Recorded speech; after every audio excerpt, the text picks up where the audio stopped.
him.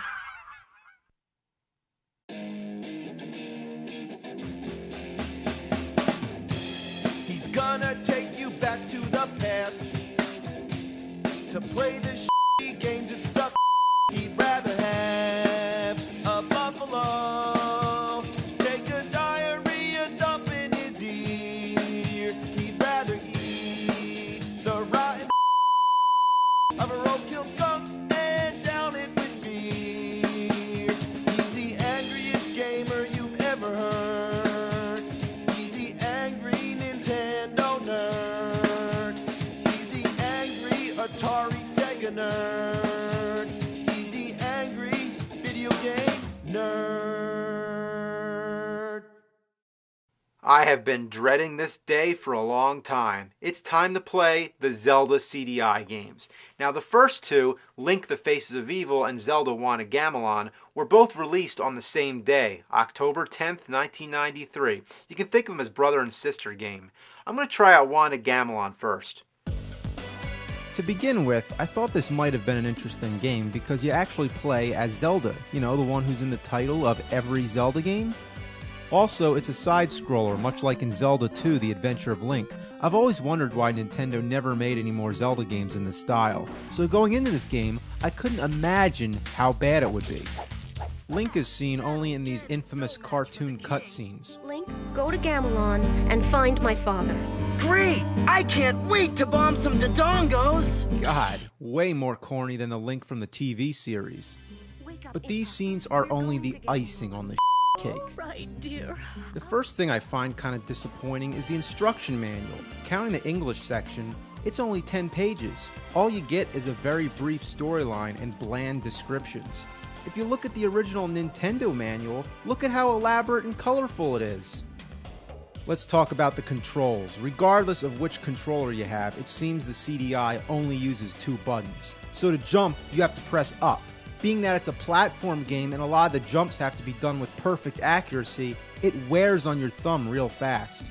And sometimes when I'm trying to press left or right, I end up jumping by accident. The first button is the sword. The second button is everything else, opening doors, bringing up the status screen, and using an item. It's a mess, and it causes nothing but problems. To bring up the status screen, you have to crouch down and hit the button. To begin with, that's a pain in the ass. But if you're in front of a door and push the button, you end up going through the door, regardless of whether you're standing or crouching. So if you want to bring up the status screen, you gotta stay away from the doors. Also, the status screen is the only way you can pause the game. Sometimes I forget or don't realize I'm in front of a door, so I try to bring up the status screen and then I get up to take a piss only to realize that I'm in another room getting my ass handed to me. The problem also works the other way around. If you're trying to go in the door, you have to be certain that you're standing right in the middle, or else you end up using your item. I've wasted so many bombs just trying to go in the damn doors. And you want to know what I f***ing hate? To collect rupees or anything, you have to stop and hit them with your sword. And you can't be standing in front of them either. You have to be in the right position. There's no other way. You don't have to do that in any other Zelda game. You see a rupee, all you need to do is touch it. But in this piece of shit, every single rupee slows you down. Most of the time I ignore them, but as it turns out, you need rupees more than ever in this game. Many of the items that you use take rupees away when you use them, and you constantly need to buy bombs, lantern oil, and ropes. The bombs are for killing tough enemies and blowing your way into certain places you need to go. Sometimes, just to blow up one boulder, it takes 10 bombs. You think that's enough? The lanterns are for lighting the dark areas, and let me tell you, this game got really carried away with this. It's common in Zelda games that there's always dark areas, usually in caves or dungeons in which you need to light the way. But in this game, it seems every place you go it gets dark. Even in the treetops in broad daylight it happens. And the lantern only lasts for a few seconds, and then it goes dark again. Cut me a break. So you're constantly switching back to the status screen to keep selecting the lantern oil. And when it runs out, being stuck in the dark is absolutely miserable. You can't even see the door to find your way back out. So finding the door in the dark is a but other times the problem is trying to get your ass away from the door. Watch this situation. I go in the door, it's dark, I need the lantern, so I crouch down and try to bring up the select screen, and I exit the door. What the So I go back in. This time I make more of an effort to step away from the door. I try the status screen again, and what happens? I go out the damn door again. So this time I go back in, I walk to the left, and finally I'm able to bring up the status screen and select the lantern. As the room illuminates, you can see how big that door was. Even if I know I'm about to step into a dark room and I select the lantern in advance, it still doesn't make a difference because if I try to use the lantern while I'm touching the door, I'll have the same problem. It would have really helped if all that didn't have to be the same button. I know I'm digging deeper and deeper into the same topic, but it really is a continuous problem. It can even get you killed. Say I go into a dark room, I step away from the door, and I fall. How was I supposed to know there was a crevice there? All because I can't use the lantern at the door. It's bullshit! But now that I've discussed all the problems with using the lantern in the dark rooms, let's talk about the ropes. You use them for climbing all those tough-to-reach platforms. But why you can only use a rope one time makes no sense. Why does Zelda have to carry around 20 f***ing ropes? Why can't she use the same one? And if you die, you go back to the beginning of the stage, so you're constantly wasting your ropes. Let me tell you, there's nothing more frustrating than making it to the end of a stage, then realizing you have no more ropes, so it's back to the f***ing store. But damn, I haven't even started talking about how hard it is to maneuver. First of all, you can't jump straight down. If you want to go down, you have to keep following the walkway until you get to an area you can drop. This little blue guy, he's too short to hit, and if I try to jump over him, I end up back at the top. So I gotta keep walking side to side just to go down. The graphics are so convoluted you can't even tell where you can go. Look at this, what the f***, I can't go through. So I gotta go to the right, and then down, and then back to the left again. You just have to jump all around until you find which of the rocks you can land on. Alright, I found one right here, so just gotta, there we go. It's hard to jump over gaps, even when it seems plain obvious. Oh, come on! You gotta be kidding me! Sometimes a moving platform or crocodile will get in your way. What? That little gap? And sometimes if you jump on a platform, you fall through. How in the holy mother of did I miss that branch?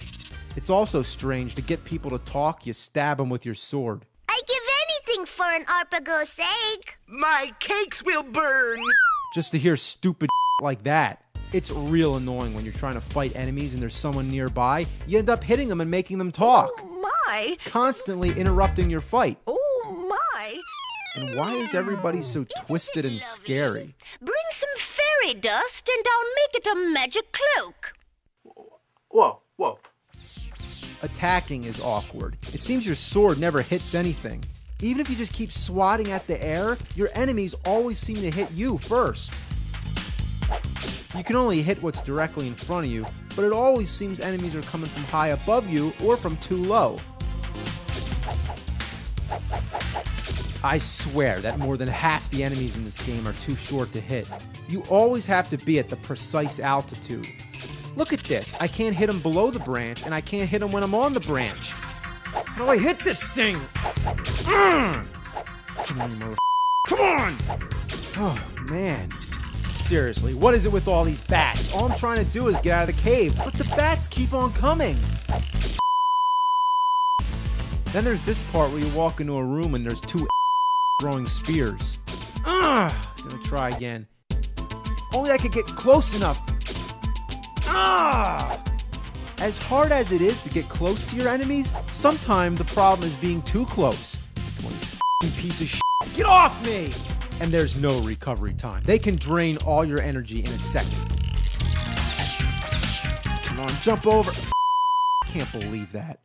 And if you're too close to the top of the screen, you can barely jump at all. Oh my god. Sometimes enemies don't appear until you're right next to them. Where the f did he come from? Look, you can clearly see that nobody's there, but as soon as I go up, bam, I'm dead. It's awful! But as difficult as it can be to slay the regular enemies, the boss battles are ridiculously easy if you know what weapon to use. They only take one hit. When you kill them, you get these amusing cutscenes. You've killed me! Good. Good! You killed me! Good!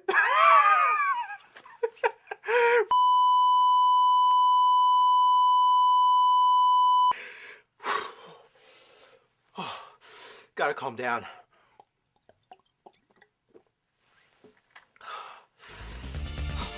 Oh man, I'm going completely insane, but I can't quit because I'm up to Ganon. You dare bring light to my lair? You must die! He looks like a joke. He makes the Ganon from the cartoon series look badass. And it's very surreal coming all this way to fight Ganon and then just throwing the wand of Gamelon at him. That's it. One hit. He's dead. No! You haven't seen the last of me! After you've killed him, they still have the nerve to have spikes falling from the ceiling. Wouldn't that be a shame to kill Ganon only to have a spike drop on your head? Then you rescue the king and Link. What happened? Nothing, Link. We were just about to have a feast. Great! They all yuck it up and everything's fine.